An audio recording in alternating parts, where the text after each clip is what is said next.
Shark fishing in the United States occurs both recreationally and commercially. Commercial shark fishers use methods that allow them to catch large quantities of sharks to be sold at market. Recreational shark fishers mainly catch sharks for the thrill of the catch, trophies, and/or personal consumption. Since the motivations of the commercial and recreational shark fisher differ, so do their methods of fishing and the regulations they have to follow. There are three main fishing techniques that commercial shark fishers employ in order to catch sharks: longlining, drift gill netting, and strike netting.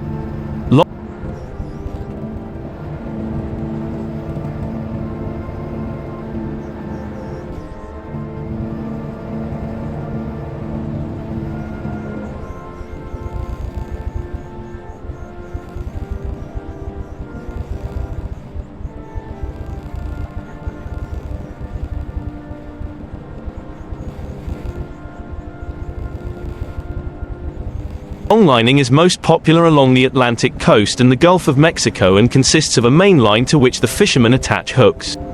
The main line is attached to a hydraulic spool and is set out at the stern of the boat. A float is attached at the beginning of the line so that it can be found later. The long line is anchored to the ocean floor by attaching weights to the line after the first float. This is known as a bottom long line set. Longline sets without anchoring weights are known as surface or float sets, since the main line stays near the top of the water column.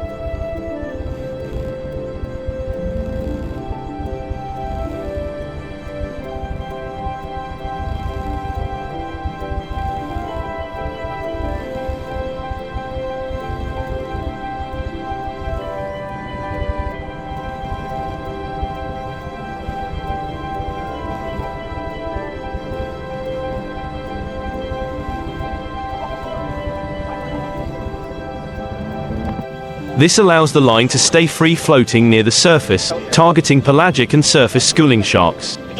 As the main line goes into the water, baited ganglions are attached. Ganglions consist of a hook, monofilament line, and a clip.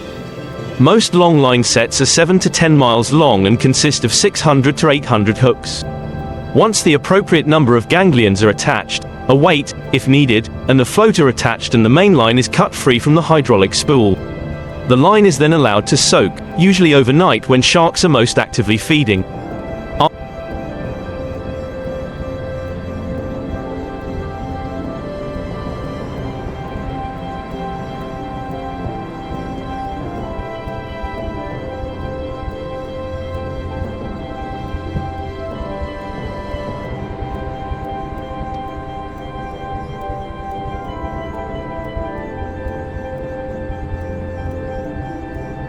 After the line has soaked, the main line is retrieved at one of the floats and reattached to the hydraulic spool.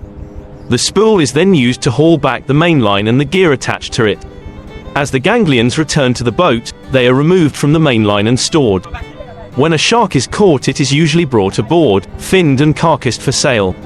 The commercial market for shark is driven by the Asian demand for shark fin soup. Fishermen can get up to $30 a pound for the fins, but only around 30 cents a pound for the meat. Once the entire main line has been regained, the fisherman will go to another location and set the gear again or head back to the dock, usually depending on the number of sharks caught.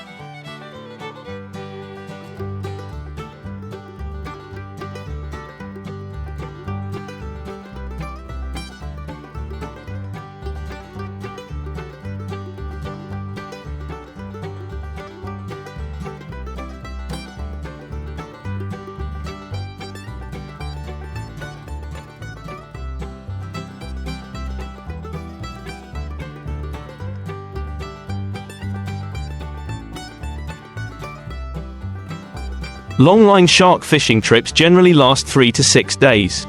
Drift gill netting creates a wall of netting in the water column to catch fish.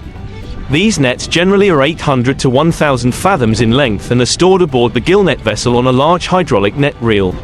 Nets are set in the evening, and sets begin by tossing a radar reflector buoy, which is attached to the net by several fathoms of rope, overboard at the stern of the boat.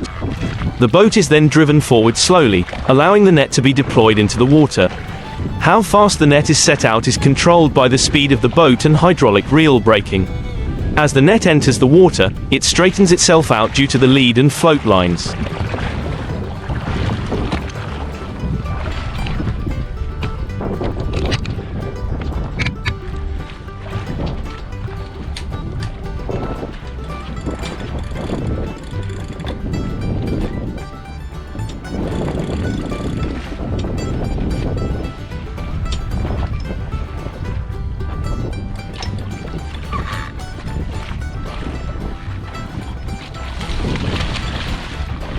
The lead line is a weighted line that makes up the bottom edge of the net.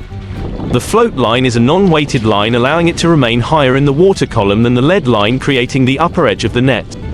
Buoy lines are clipped to the float line about every 60 feet. They are attached to floats and allow the net to remain at a certain depth in the water column. These lines range between 18 and 24 feet in length. This allows other vessels to pass over the gill net without becoming entangled. The hanging line, where the mesh of the gill net is attached, is also attached to the float line. The mesh is generally nylon, and the stretched size of the openings for shark gill nets ranges between 13 and 19 inches.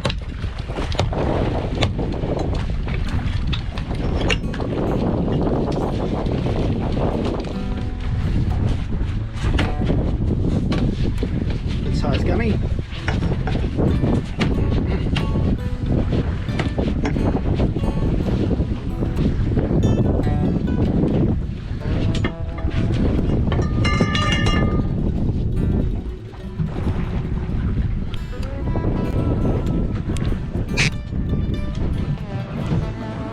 The mesh size of the gill net depends on the type of fish targeted, because the net is designed so fish swim into the holes in the net and then become entangled in the gills when trying to back out or escape. Therefore, larger mesh size allows larger fish to become entangled, while smaller fish are able to swim through the nets. The net is allowed to soak until early morning, and haul back usually begins between 1 and 3 a.m. depending on the expected catch. This allows enough time for the net to be retrieved near sunrise. Before the haul back begins, the net guard is lowered over the stern. This prevents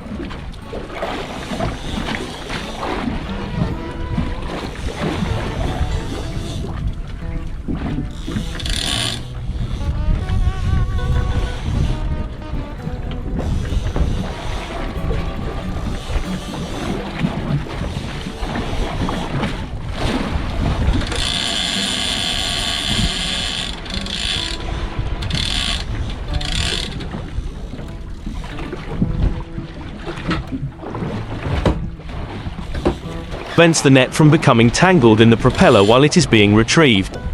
Many boats have rollers at the stern. Recreational fishing for sharks has become more and more popular and is prevalent on both coasts of the United States. On the west coast and east coast, north of Cape Hatteras, macos, freshers and blue sharks are mainly sought after, while blacktip, bull, blacknose, sandbar, tiger and Atlantic sharpnose are caught south of Cape Hatteras and in the Gulf of Mexico. Recreational shark fishers mainly use rod and reel with one baited hook at the end of the line. Popularity of recreational shark fishing in the Atlantic region expanded in the 1970s, with both for hire and private boats targeting large trophy sharks.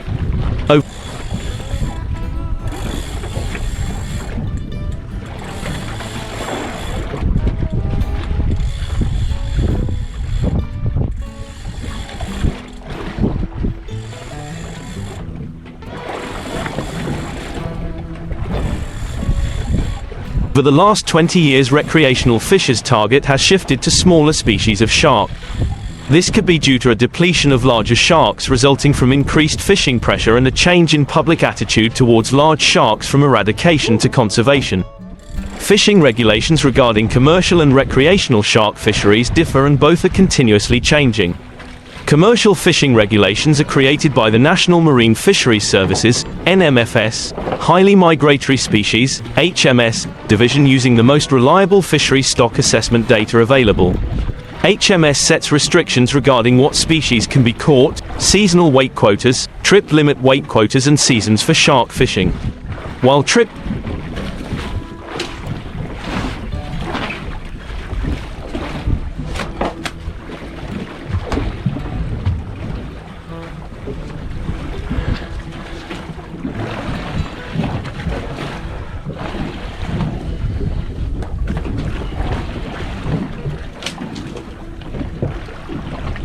in the commercial fishery are limited by weight quotas, recreational fishers in federal waters are limited by numbers of sharks caught.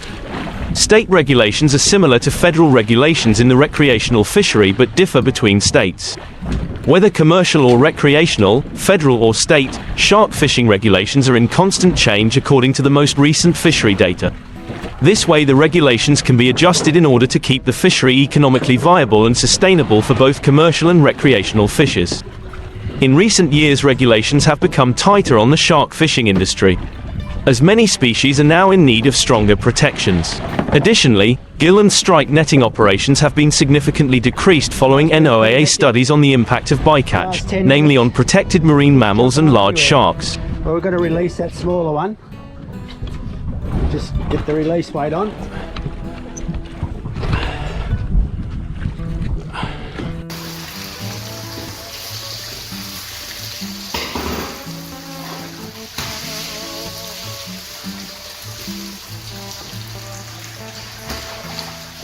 I've seen a lot of fish processed over the years, both by professionals and amateurs, and we can safely say that many tons of good fish gets left on the bones and thrown in the bin each year in Australia. Good recovery comes with good technique and practice. We go into detail about calculating recovery as well as the approximate recovery rate you should expect from different species on this page. Sometimes new filleters watch a video like this one, and wonder what it takes to get that fast. Our advice is to forget about speed completely when you're learning. Trying to race the clock when you're still learning is very dangerous and also quite counterproductive. Your priority should always be. Your speed will improve naturally with practice, don't force it. If you are interested,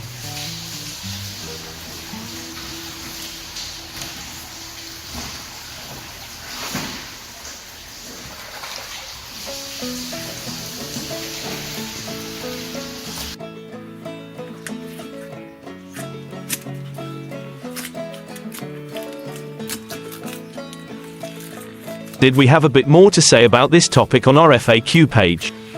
You need to have a very sharp knife to fillet fish cleanly. Just because your knife is sharp enough to cut through an orange doesn't mean it's sharp enough to fillet with. When we say sharp, we mean like a razor, and that's not just an expression. You should literally be able to shave the hairs off your arm. Safety disclaimer: don't use your filleting knife to shave the hairs off your arm. Any skill worth learning is going to take some time to master, so don't be discouraged if learning how to fillet a fish seems difficult at first. Just keep practicing and watch as many of our videos as you can to pick up new tips and insights. Good luck. To fillet a fish,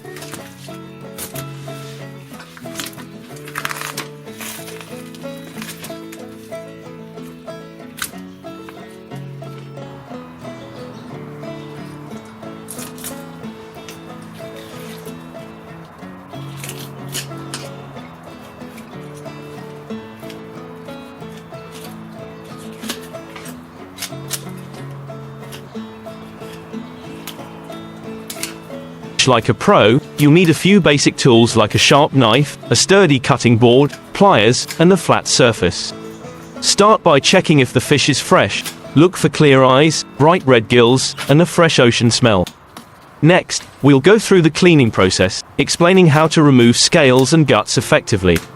Step-by-step instructions help you make precise cuts along the backbone to fillet the fish like a pro. Once you've mastered these steps, it's time to cook. Try pan frying or baking your freshly filleted fish for a delicious meal. With this,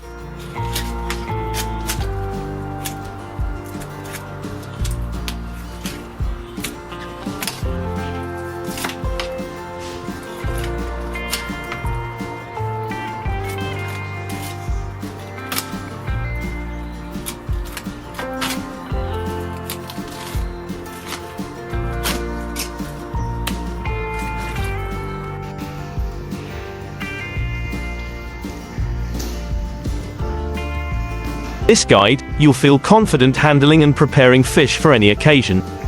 Person wearing red gloves filleting a fish on a wooden board, demonstrating professional technique. Any good fisherman knows that the key to a successful catch is having the right equipment. When it comes to learn, there are a few essentials that you will need to get the job done right. Sharp knife. A dull knife will not only make the task more difficult, but it can also be dangerous. Cutting board. A sturdy cutting board will help prevent the knife slipping and make it easier to get a clean cut.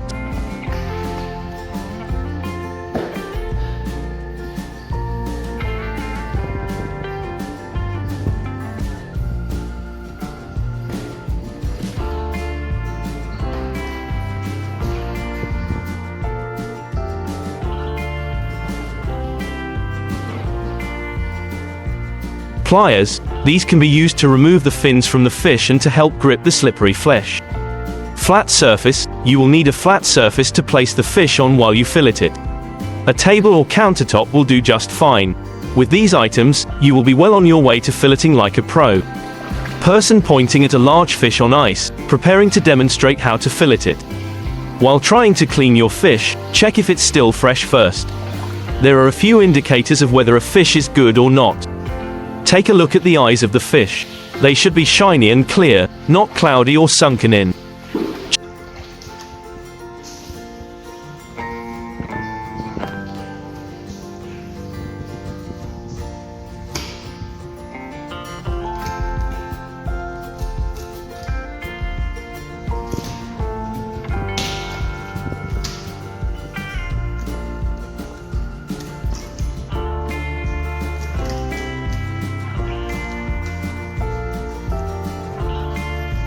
Check the fish's gills. They should be bright red and free of any slime or debris.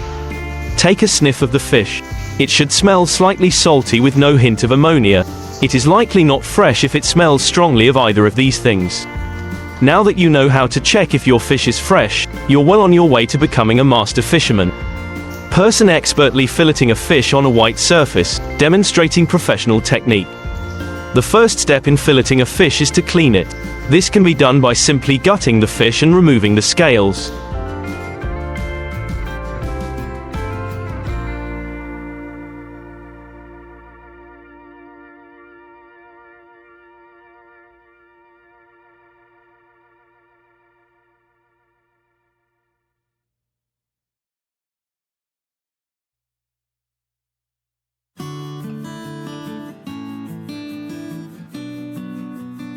Some people also prefer to remove the fish's head, but this is not necessary.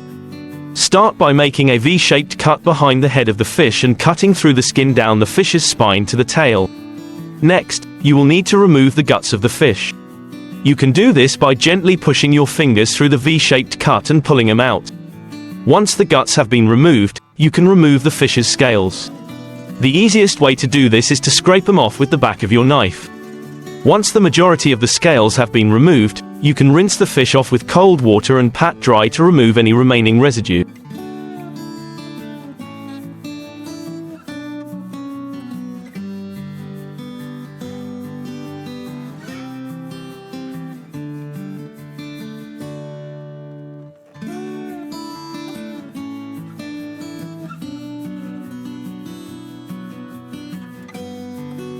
Person filleting a fish on a cutting board, showing professional filleting technique. Now that your fish is clean, it's time to start putting in practice what you learn. Here's how to fillet a fish. Begin by making a small incision behind the head of the fish and cutting it down to the fish's backbone. Next, you will need to insert your knife along the length of the spine and begin slicing through the flesh. It is important to keep your knife as close to the spine as possible so that you don't waste any of the meat.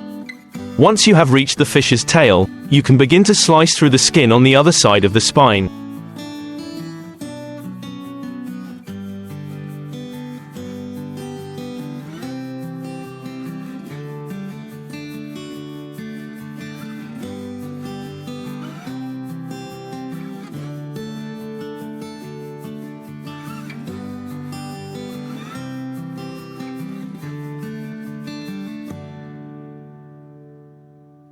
Again, it is important to keep your knife close to the bones. Once you have finished slicing through the skin, you can begin to peel it away from the spine.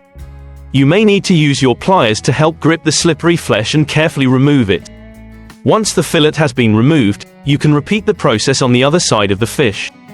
Plate of perfectly cooked fish fillets garnished with lemon and herbs, demonstrating professional filleting results. After all of your hard work, it's time to enjoy the fruits of your labor. There are many different ways that you can prepare your freshly filleted fish.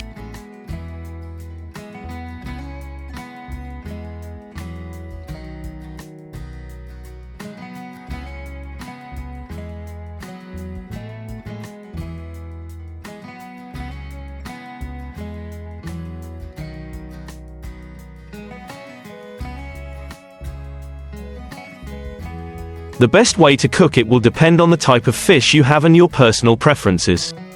One popular way to cook fish is to pan fry it. This can be done by coating the fish in a bit of oil and cooking it over medium heat for 3 to 5 minutes per side.